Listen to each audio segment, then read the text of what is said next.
Un manipulateur ne joue pas à un simple jeu de mots. Il initie une danse psychologique complexe. Son premier mouvement est rarement une déclaration directe, mais une question. Une requête apparemment innocente, conçue non seulement pour vous embrouiller, mais pour s'accrocher aux parties les plus profondes et les plus invisibles de votre propre psyché. C'est une forme de magie subtile et dangereuse, où votre propre inconscient est retourné contre vous. Vous avez déjà ressenti son pouvoir déconcertant.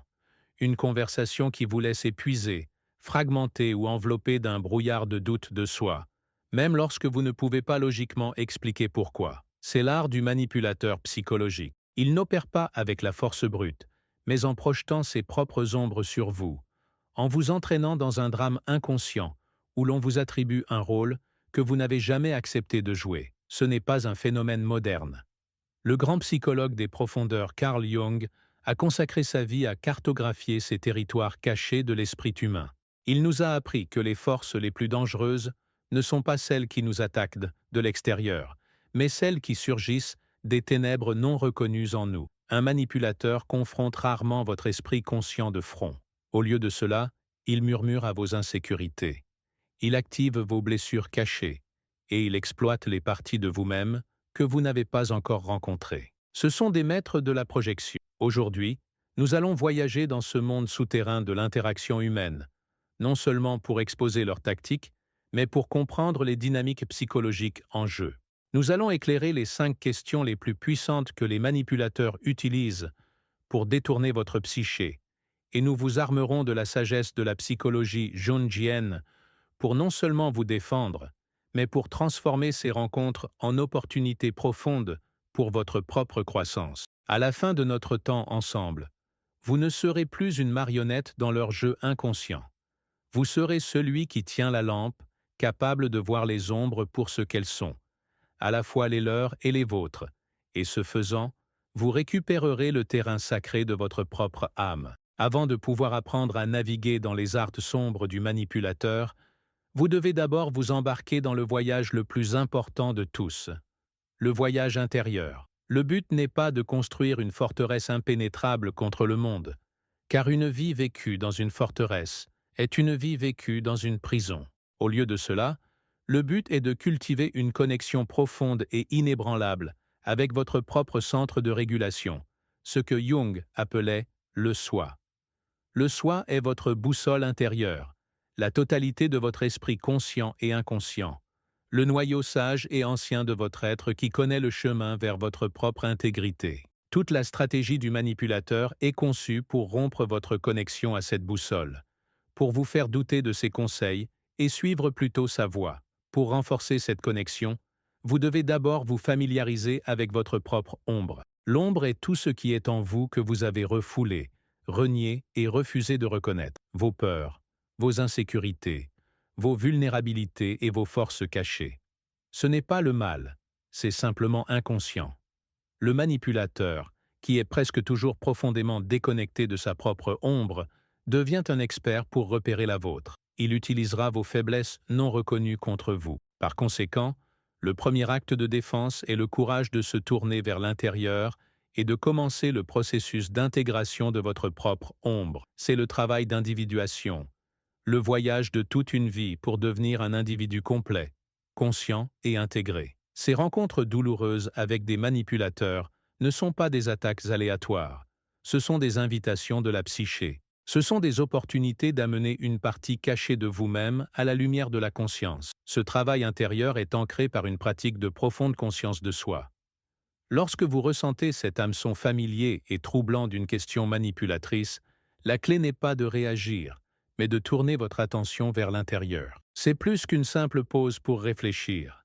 C'est un moment d'imagination active, un dialogue tranquille avec votre propre âme. Demandez-vous, qu'est-ce qui est déclenché en moi en ce moment? Quelle partie de moi se sent accrochée? Est-ce ma peur de ne pas être aimable, mon insécurité quant à ma propre intelligence, ma culpabilité d'avoir fixé une limite, vos sentiments, votre colère, votre confusion, votre honte, ne sont pas des faiblesses à réprimer, ce sont des messagers de votre inconscient. Ils pointent vers l'endroit exact où l'hameçon du manipulateur s'est logé. En les écoutant, vous pouvez identifier la blessure qui a besoin de votre attention. Le pouvoir d'un manipulateur se dissout à la lumière d'une telle conscience. Il joue un jeu dans l'obscurité, et vous apprenez à allumer la lumière. Il s'attend à une réaction de votre ego, une attitude défensive, de la colère, des excuses. Mais il est complètement impréparé à une réponse qui vient de votre soi centré et intégré. C'est votre véritable bouclier, non pas un mur de logique, mais un noyau de connaissance de soi si profond qu'aucune voix extérieure ne peut vous faire douter de qui vous êtes. Maintenant, avec cette compréhension du paysage intérieur, examinons les projections spécifiques qu'il jettera sur vous et comment les rencontrer non pas avec la peur, mais avec la sagesse. La première et la plus insidieuse projection est déguisée en question.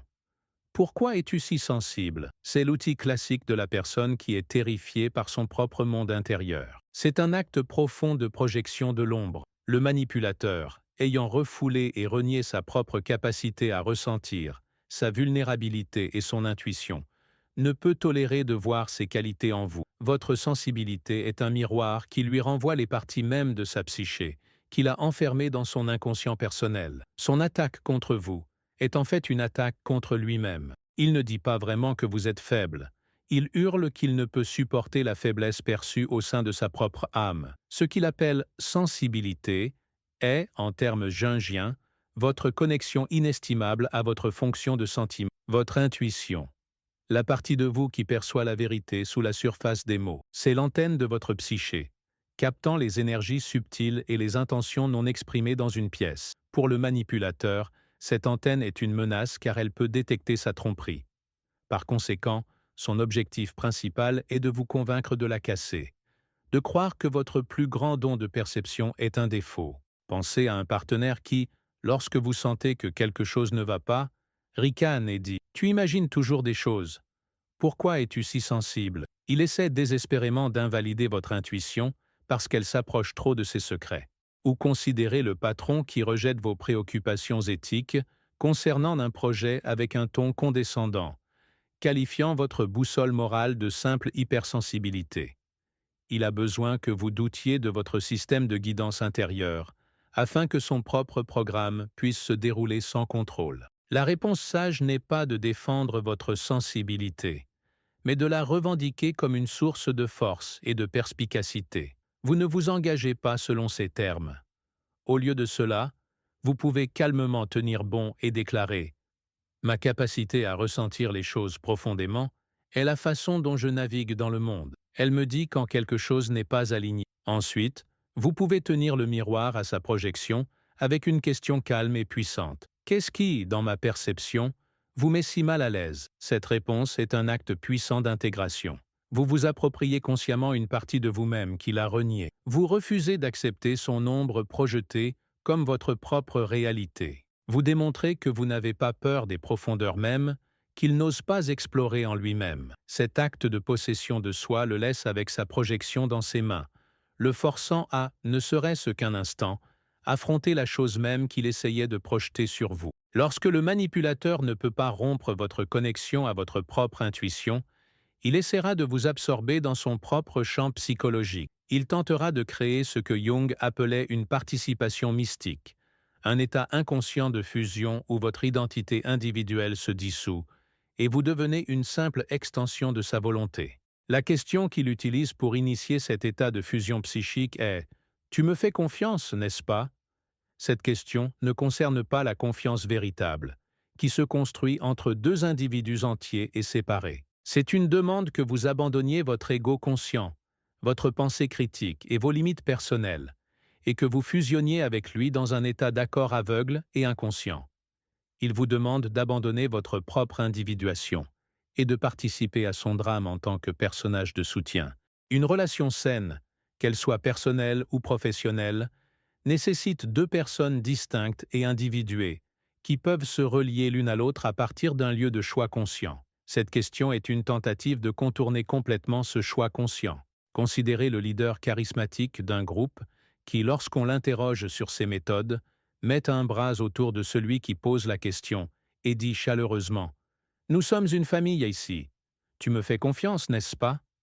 L'appel n'est pas à la raison, mais à un désir primordial d'appartenir, de se dissoudre dans le collectif et d'abdiquer sa responsabilité personnelle. Ou pensez à un partenaire romantique qui se comporte de manière erratique. Lorsque vous essayez de créer une distance saine pour reprendre pied, il vous regarde avec des yeux suppliants et vous demande « Tu ne me fais pas confiance ? Je pensais que nous étions un ». C'est une tentative d'utiliser le langage de l'amour pour imposer un état de fusion psychologique malsaine. Il dit essentiellement « Si tu es séparé de moi, tu me trahis ». La réponse jungienne est un acte de différenciation psychologique. C'est le rétablissement doux mais ferme de vos propres limites psychiques.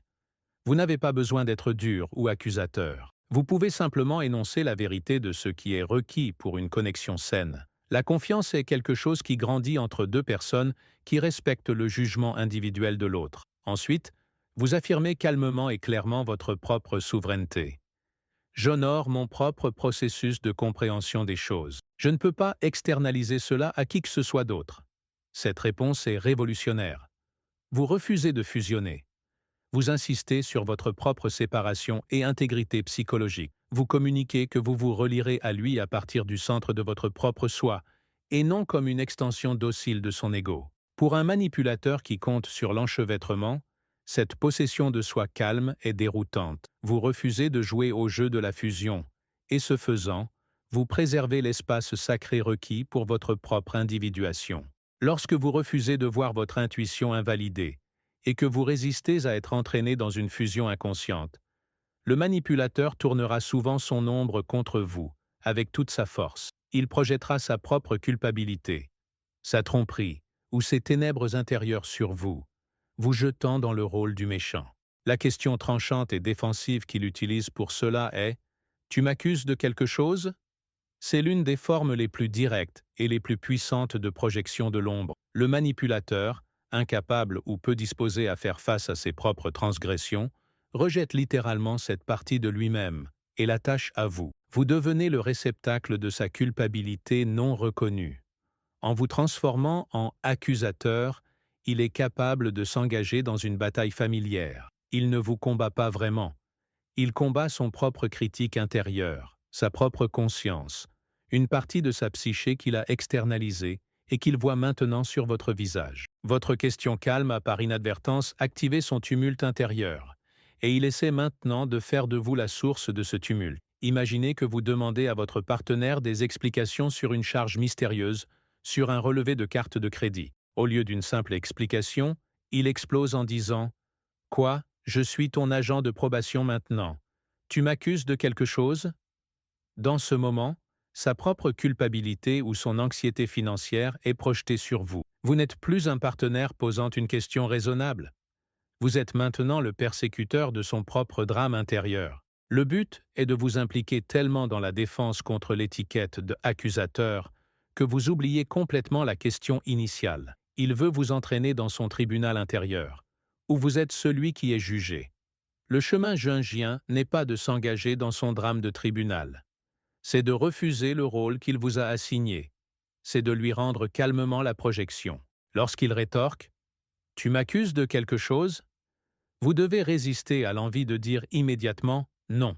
Au lieu de cela, vous faites une pause, permettant à son énergie psychique de planer dans l'air entre vous. Ensuite, vous tenez un miroir avec une question calme et neutre. Vous pouvez dire « Je pose une question pour trouver de la clarté. Le sentiment d'être accusé semble venir de toi. » Ou, encore plus simplement, comme nous l'avons vu, vous pouvez demander « Devrais-je l'être ?» Cette réponse est psychologiquement brillante.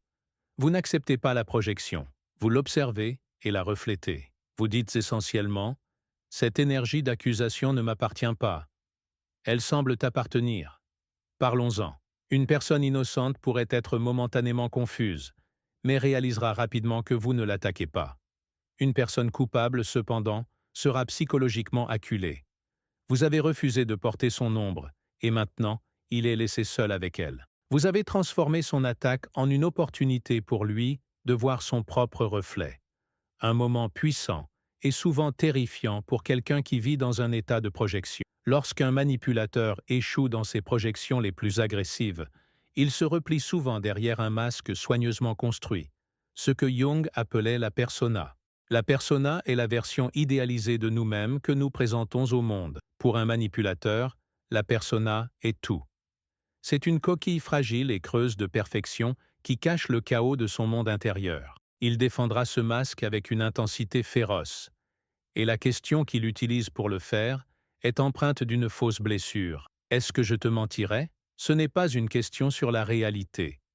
C'est un plaidoyer désespéré pour que vous validiez son masque. Il essaie frénétiquement de vous convaincre, et plus important encore, de se convaincre lui-même, que sa persona parfaite, honnête et noble est la vraie. Votre doute, votre questionnement, menace de créer une fissure dans ce masque, et il craint que s'il se brise, l'ombre qui se cache en dessous ne soit exposée à la vue de tous. Pensez à la figure respectée de la communauté qui est secrètement engagée dans des transactions louches. Lorsqu'il est confronté à des preuves, il adoptera souvent une posture profondément blessée et dira « Après toutes mes années de service à cette communauté, comment pourrais-tu même penser que je ferais une telle chose? Est-ce que je te mentirais ?» Il ne s'adresse pas aux preuves. Il pointe désespérément vers sa persona, son masque public, vous suppliant de croire que c'est son vrai visage. Le but est de vous faire sentir honteux de votre suspicion, de vous faire sentir comme un monstre cynique pour avoir osé regarder derrière le rideau. La réponse jungienne n'est pas d'attaquer directement la persona, car cela ne fera que susciter une défense plus désespérée. Au lieu de cela, votre réponse devrait doucement remettre en question la nature même des masques. Quand ils demandent avec ce ton blessé « Est-ce que je te mentirais un jour ?» Vous pouvez faire une pause et répondre calmement « Je ne m'intéresse pas à qui tu crois être. Je m'intéresse à ce qui est vrai. » Ensuite, vous pouvez déplacer l'attention de leur identité à la réalité objective.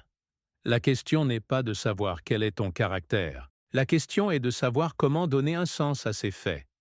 Cette réponse contourne complètement leur défense de persona. Vous communiquez que vous ne les attaquez pas, mais vous n'allez pas non plus vous laisser distraire par leur performance d'innocence. Vous insistez doucement sur une conversation entre deux êtres humains réels et complexes, et non entre votre moi authentique et leur masque idéalisé. Vous les invitez à sortir de derrière la persona et à s'engager avec la vérité. Pour un manipulateur qui a fusionné avec son masque, c'est une proposition terrifiante. Vous refusez d'applaudir leur performance, et ce faisant, vous révélez la vérité troublante que tout leur sens de soi peut être construit sur une base d'illusion. Lorsque toutes ces manœuvres psychologiques ont été percées à jour, lorsque leurs projections ont été renvoyées, et que leur persona n'a pas réussi à convaincre, le manipulateur se retrouve avec une dernière tactique, une fuite désespérée de la conscience elle-même. Ils essaieront de ramener toute la question dans l'obscurité de l'inconscient, de l'enterrer et de prétendre que cela ne s'est jamais produit. Leur plaidoyer est la question.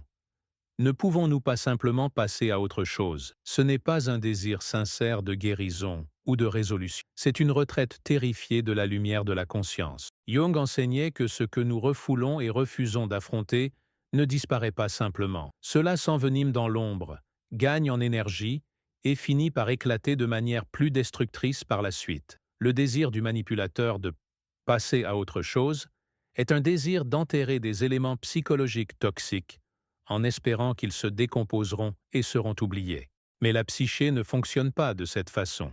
Un conflit non résolu est comme une écharde dans l'âme. Il continuera à causer de la douleur et de l'infection jusqu'à ce qu'il soit consciemment reconnu et retiré.